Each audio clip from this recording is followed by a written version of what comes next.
All right. Good evening to those of you on the East Coast. Good afternoon also to those of you on the West Coast. I'm your host, Brandon Troy, also co-creator of Movers and Shakers Unlimited. Thanks so much for joining us wherever you're watching from, whether it's tonight here on my side of the U.S. or in the afternoon if you are elsewhere, or anywhere else outside of the U.S. Welcome. If you had a chance to check and look at the title and you've seen the promos up until now, you'll know that we are going to be talking Drop Zone, film that is near and dear to me, and action flick that I enjoy a great deal. And we have one of the stars with us, a good friend of mine, talking about the film, which is crazy to believe is coming up on its 30th anniversary, y'all. I'm getting old, man. I'm sure our guest doesn't want to hear that either. That it's been 30 years, but um, without further ado, I want to give a little information about Drop Zone if you guys are for the few of you that are unfamiliar with that film, and then we will introduce our guests.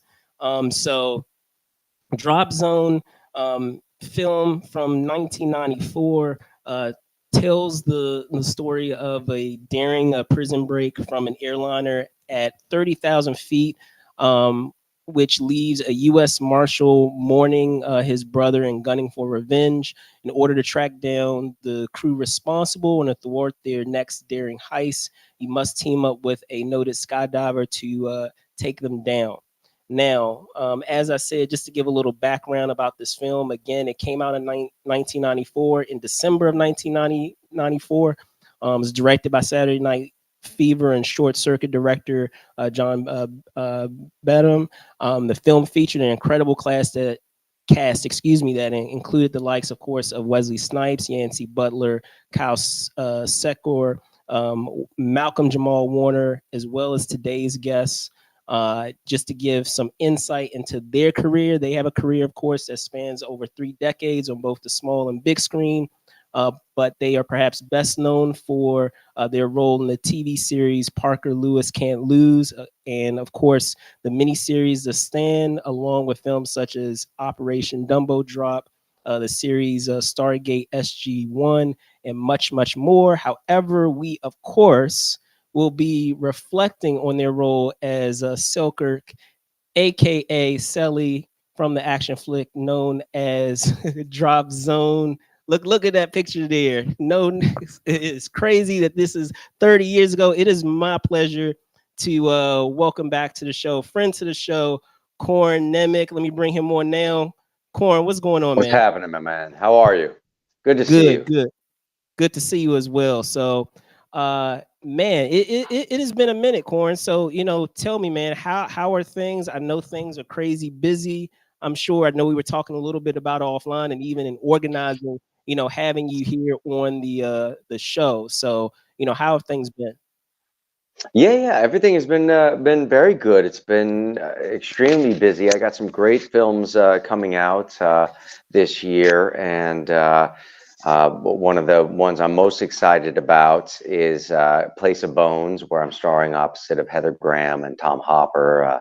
Cowboy Cerrone is in that as well. Audrey Cummings directed it. David Lipper produced it, who I did another film with that should be coming out at some point soon too, called Joe Baby, with Harvey Keitel, Ron Perlman, Deacon Lockman.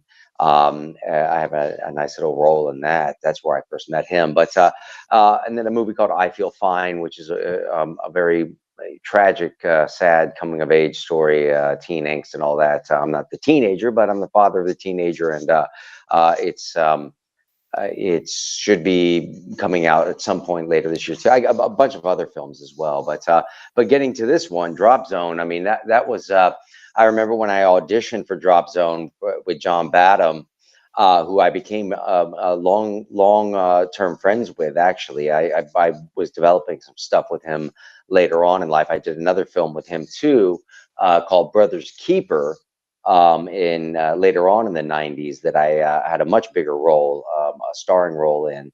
But even though this was like a co-starring role, but I went in and I auditioned for it, and it wasn't a very big part. The part became bigger as the movie developed, and really the scene was just that Yancey Butler's character gives me her parachute to wear, and there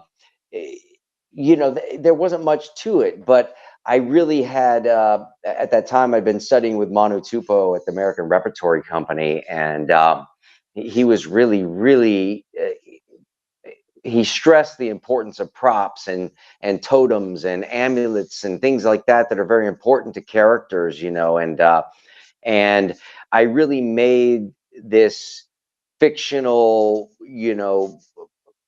backpack that didn't really exist in the audition room, but I made it so real and so important and so touching, that she gave it to me, that he saw something in there that made him cast me for the role, and I appreciated it because I not only became close friends with Wesley Snipes too during that time period, but got to work on just an epic, huge movie that was just had just a massive budget, that had a huge cast and crew, and the whole experience on those types of films is totally different than any other experience, because things are done in such a slower and more meticulous way. There's not this. There's certainly an anxiety to get your days done, but there's so little on the actual call sheet. It's pretty fantastic. I mean, when the films that I produce, the smaller ones, we'll have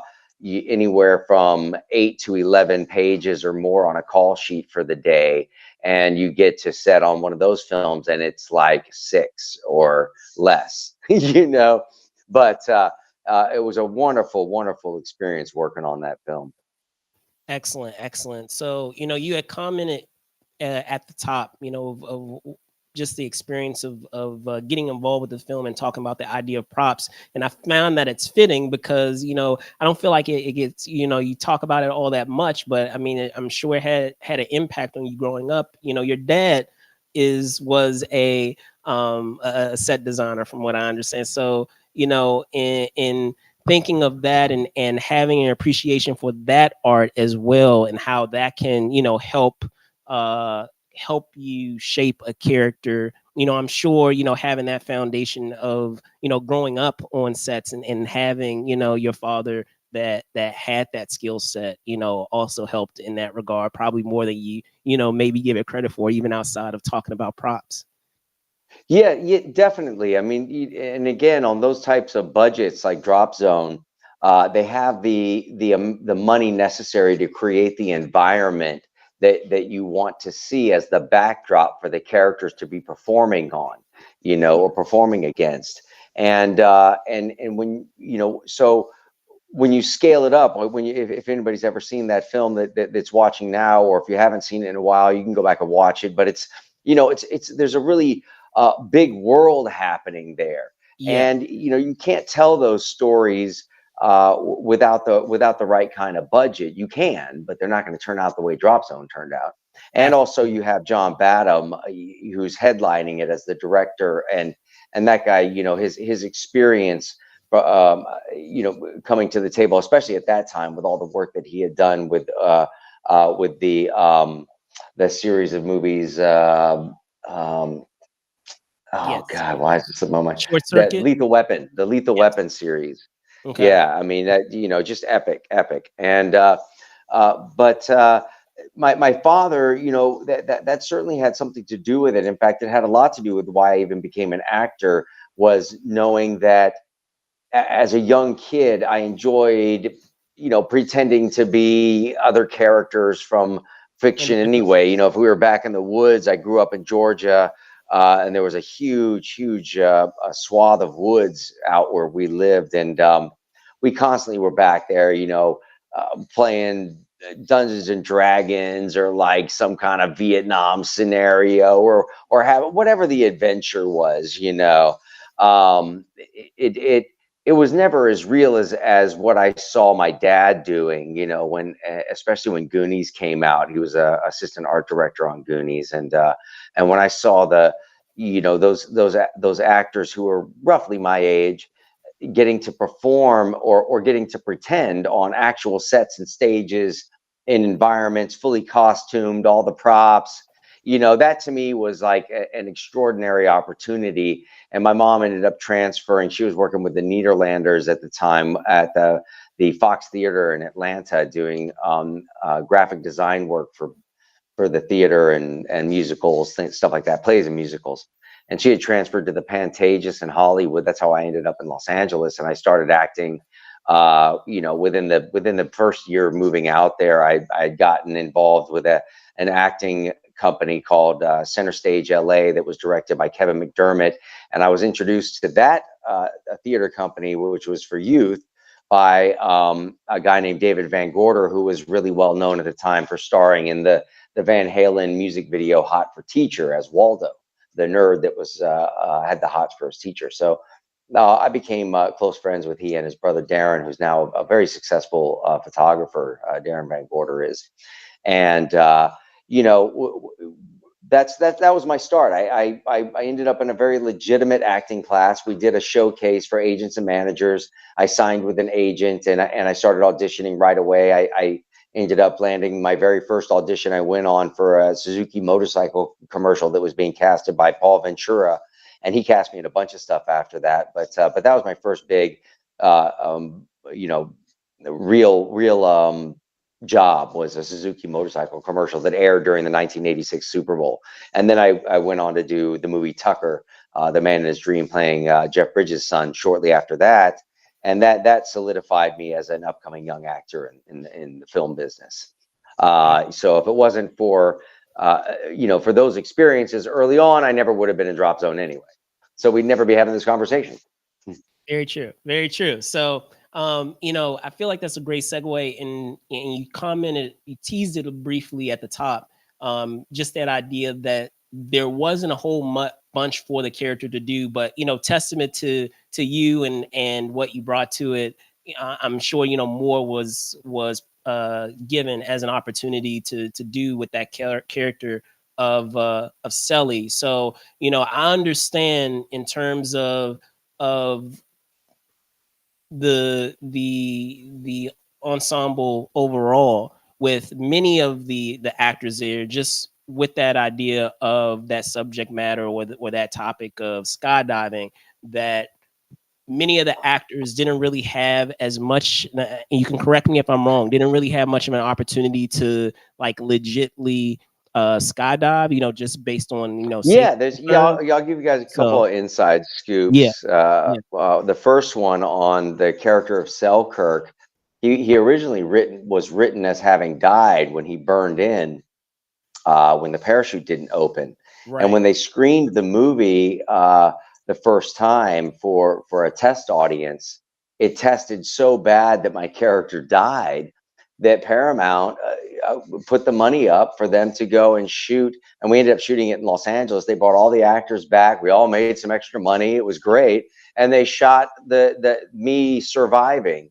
and being put into the back of the ambulance, and with the scene with Yancey Butler and all of that, my character initially didn't survive the movie, but I was there the whole entire shoot, which was great, because and again, we did not get a chance to do any actual skydiving, although one time we had set it up so that we were going to do that. Myself and Wesley Snipes and Yancey and a couple other people, we had planned on sneaking out really early on a Sunday morning. I'm talking like crack of dawn, and we kept it so secret because the insurance really, the right, film insurance, the producers, all that, they just did not want us doing, at risk. going skydiving for real, because even if we just sprained an ankle, it could cost the production, a lot of time, energy, and especially if it was someone like Wesley or Yancey Butler spraining their ankles, they had so much to do, it would have been, really bad. So they had made a big announcement that we were not allowed to do that, and this, that, the other. And but one thing we did get allowed to do was the simulator, the free fall simulator, the big fan. And I got really good at that. We were allowed access to it anytime we wanted on our days off, and they had it nearby where we were staying and stuff. So I mean, what are you gonna do? You know what I mean? It's my day off, and we go fly around for 4 or 5 hours. And It was a blast. But so we had what we thought had been a very covert operation. It turned out that somebody had uh, you know blown the wig off our whole operation, so to speak. And when we showed up to go skydiving at the crack of dawn, and we get out there, and the plane's pulling up, everybody's all ready. We're getting our little lesson. Who's going to be, because we were going to go tandem. We weren't going to just go up there and do it ourselves for the first time. We were going to go up there in tandem with somebody else. So we had a whole group out there. And then suddenly this black sedan, like you'd see in a movie, like some FBI style sedan, just comes cruising up the grass runway, and it's the producers, and they're like, "You guys, come on, this isn't happening." We're like, who are they? What, do they got satellites? What are they doing? How are they spying on us? Like this. But I will say that the way the film was structured, it was really great for me, because I ended up being out there for the full 3.5 months shoot. And really, they gave me the option. Once I was down here, we shot in Miami, and down in Key West and Key Largo, and I think we shot outside of Orlando. We shot all over. And for me, I was like, what do I want to do? Fly back to LA for every other week, when in between when my character is shooting and whatnot. So they gave me the option of just staying in the nice hotel suite or condo or whatever else they got me, and I got to just like chill out and enjoy the fruits of their labor on my days off. It was, and my buddy Balthazar flew down and stayed with me for quite a while. My Balthazar Getty, a very close friend of mine and actor. And we just hung out, went to the beaches, just had some great times with Wesley, going out. Going out in the '90s with Wesley Snipes was just next level, some next level experience, man. I mean, you didn't get any bigger than him, and this guy never broke a sweat. Let me tell you something. Wesley Snipes was a gentleman across the board in every way, shape, or form. That man never. I mean, if we went out and we all had maybe our fair share of drinks one night, you Right. would have never known, if you looked at him, that he even had one drink. This man was so well put together and well kept, and I mean, I was always very impressed by him, and we became good friends, I would say. After that, I got to have one great experience one night while we were down there in Key West. He called me up, probably like close to midnight, and was like, "You got to get over to my house right now." And I'm like, "Dude, it's like midnight." And I'm like, "Nah." He's like, "This is important. You got to get over here." And I was like, "Okay."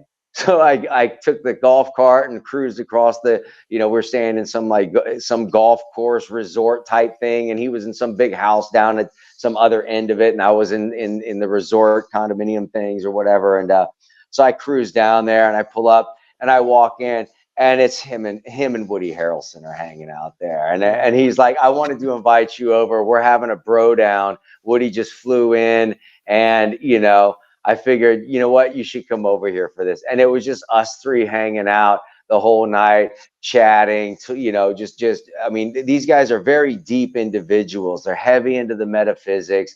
They're heavy into deeper, discussions about life and what's behind it, and what makes the universe operate, and what all of the different, more interesting kind of topics that I find fascinating. And both of them are just absolute adepts. They are consciously awake and very, very aware of what's going on. And that was one of the greatest moments of the whole experience, was getting to have some time with those cats. And then when we got back to LA, I hung out with Wesley quite a bit. I'd go and just chill with him at his place, or we'd go out, or this, that. He did me a huge favor. I was promoting this new restaurant bar that I had gotten involved with back then. And it was on the top of a building in Hollywood. It was the whole top floor. It was just, it was a ridiculously expensive venture that wasn't financially responsible of me to be involved with. But he came there quite a bit and helped us generate a good amount of people that were showing up there for quite a while. And I, I really respected him for that too. We ended up with quite a cool um, happening for some time there, as quick as it was.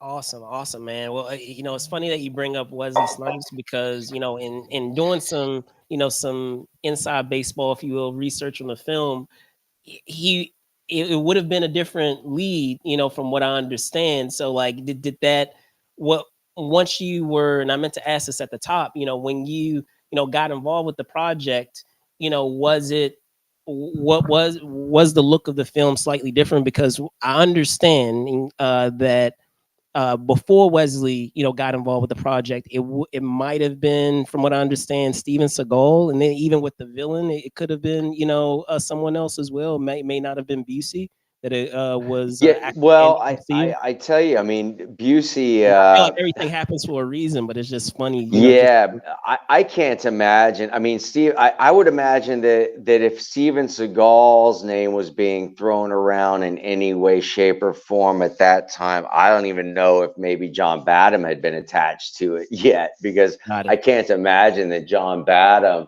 would cast Steven Seagal. No offense, after having worked with the caliber of actors that he had worked with in the past, on those level of movies. And it makes perfect sense that they would have brought Wesley Snipes on. I can't imagine anybody else being cast. It made perfect sense. Everything about it did. And he did such a great fish out of water, job on that. He's such a Yes, chameleon type yes, actor. He's very smooth. He's not. I don't see him as one of these kind of actors. God bless Denzel Washington. He's one of the greatest actors of all time. You know what I mean? But I think he's not more relaxed than Denzel. It's terrible to compare the two, because they've both done such incredible performances in their own ways and stuff like that. But there's just something that's I do there's understand. I do you understand know what what I mean. you're There's trying to just get at. something Well, that's just he just more has, like, this just film. like laid back Yeah, like into it this or film something, or required like an element of ease in terms of someone who could, because there is yeah. some humor in that idea of like Yes, that fish exactly. out of water, where If someone it is was taken completely out of too their element. seriously, yeah, exactly. They Yeah, had to walk that fine line without of it being goofy. believing in this world that's already pushing the limits, Yes. Yeah. but and then also be able to enjoy the humor and that kind of heightened level of reality that goes behind it, of like, what is this world like, of these, adrenaline junkie skydivers. And I know that, it's kind of like the scene from a Spinal Tap, when he's showing him the speaker system in the store, and he's like, I can't remember what the technical terms are, but he's yeah, but this speaker, it goes up to 11. And he's like, yeah, but yeah, because all these other ones go up to 10. This one goes It to goes up 11. to He's like, yeah, but isn't like 11 just 10, but with another number on top of it? He's like, no, man. He's like, this one goes to 11. You know what I mean? So it's the same kind of, you know, analogy, I guess, with absolutely, the absolutely, film. absolutely. So, um, one component that I always like have enjoyed in doing a lot of these talks and reflecting with a lot of artists with anniversaries with many of these films is looking back and whatever whatever capacity you are approaching the film from, whether you are in front of the camera, whether you're behind it, being a cinematographer, director, actor, whatever the case may be, there are components of it where you're like, man, this turned out so much better than I could have anticipated it could have, or like I really enjoyed this component, and you teased some of it before, but maybe there is some other things that you wanted to share that The just in being proud of the film overall that you Yeah, the only want to look other back on. insider kind of thing that maybe people haven't really considered or thought of was the release date on it, because it was released like in during winter time, Yeah, because it was and supposed to come out in you the know, fall, wasn't it? like around the Originally. holiday season and stuff. And I don't know what madman thought that that was a good idea, that anybody in their right mind that was freezing their nads off in Detroit, Chicago, New York, anywhere else in the, even in the 68-degree chill of Los Angeles, California during winter time. You know what I mean? It's like nobody wanted to go see Wesley Snipes running around South Beach in June. Yeah. They should have held on to it until spring or the summer of the following year, and it would have been the biggest hit. It would have been one of the biggest hits of the year. But because of the release date, it was a fizzler really when it comes to what it did in the box office. You got to have really diehard people wanting to go see a certain kind of movie in the dead of winter in anywhere in the world. You know what I mean? Yeah. Yeah. It's got to be specific to what the vibe is going on out there. You're like, dude, it's freezing. I'm going to go watch people running around in bathing suits. This doesn't make any sense to me. It's not real to me. It's you know I think that they screwed the pooch on the release date on it. I really do, because it was such a great film, and it survived a much longer shelf life afterwards, and did huge on DVD and rentals. I mean, like, the Yeah. following year, once summer Absolutely. came, and when they released it on DVD and rentals and all of that, that's when it did huge, because people are like, "What the hell is this movie? When did this come out?" It's because nobody's paying attention, and it was a travesty. I was really bummed about that, because I think that even though it's not that it would have done anything uh, less or more for Wesley's career at that time. Nothing was going to stop Trajectory. his rocket ship. Whether that thing succeeded or didn't succeed, it wasn't going to matter at that point for where he was headed. And but I think that if they had held on to it and released it the following spring or summer, that it would have launched him into a whole nother stratosphere even earlier Yeah. than he did, Yeah. because he was Absolutely. great in that. I mean, he really was. Yeah. That was, and he knew how important that performance was going to be. And I'm sure that he was just as bummed as I was on its release date. But there's not much you can do about that, especially not anymore. It's 30 years later. 30 years. Man. Oh, so in I mean, you touched on it a bit just now, it in being, an artist in either capacity, you try to be a perfectionist about certain things, and sometimes, in looking back on certain things, you're like, oh, I remember that day. I wish I was able to get an extra, extra opportunity to do another shot here, or to do, something else here. It was there for you, uh just thinking back that of your experience of that film, because there are a lot of awesome things, as you said, of the camaraderie with the cast, of the rapport that you had with the cast, of the location that you guys were at. That was all awesome. um were there some things like inside baseball that maybe like you wish could have been done different? I mean, you already talked about the release, but maybe like something just intrinsically in maybe a choice that was, a choice that you made on a certain Yeah. shot, or anything like that, or not really. Yeah, the only thing I can think of right offhand is really just that every Friday, again going back to the scale of the budget on this thing, what they call the circus, where all the trailers are, and where they do their big lunch services and all the other things are going on. Every Friday they did a surf and turf, so you get like lobster tails and Wow. steak grilled out on the What? grill, and they did, oh yeah, and it was just like nuts, and a pasta bar and all this stuff, and man, dude, I would be off work. I'd be, not working that day or whatever. I'd be at the hotel, and I'd be like, I'd call up the transportation department. I'd be like, what time's lunch today? So it was like, and then I'd show up on Friday for surf and turf, and I'd be standing in line, and people like, and John Badham would look over and he'd go, "Are you on the call sheet today?" I'm like, "Nah, man, surf and turf." It was like, no one's gonna steer me, no one's gonna keep me away from a bunch of free lobster and steak, dude, with a pasta bar.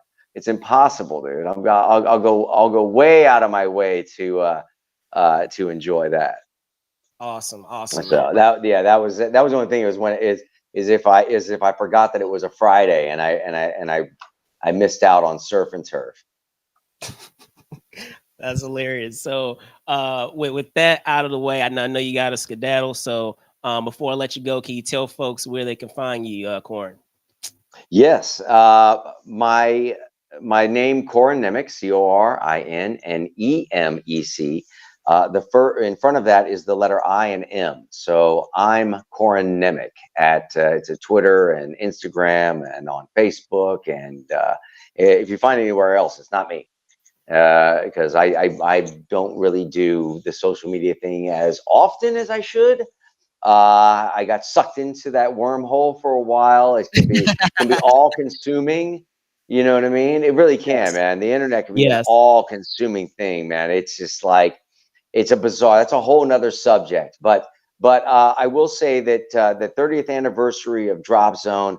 If you can, go out there, find it, download it, rent it, watch it, do whatever you Yes, can. please. Uh, So much and fun, man. uh, and and then, if you're so inspired, I double dog dare you to go skydiving. If not, you can just go to iFly and do the simulator. That's a lot of fun too. The I've done it. simulation free fall I've done thing it. I is a recommend it. blast. I've done it. It's I highly recommend it. recommended. Don't go after you've eaten. Yes. I don't Yeah. recommend that. I was at iFly one time in outside of Houston, and someone went in there. It was a bunch of kids, and there was some kid in there spinning around. And next thing you know, it was like, whoa, the whole entire all the glass just wrapped in kid puke, Oh, and they had to shut the whole ride down. We didn't get to do our turn. oh man, Got the refund. The it place is always nice. smelled like puke after that. Even when we went back, you never get rid of that smell. It's always there. The memory's always there. So do not eat a lot before you do this. Yes, yes, indeed. So there you guys have it. I'm your host, Brandon Choi, also co-creator of Movers and Shakers Unlimited. You can find me on X, as it's now called, on at Brandon Choi ENT, and also on Instagram at Brandon Choi _ENT. Thank you guys so much for watching. Be safe out there, and see you soon, guys. Peace.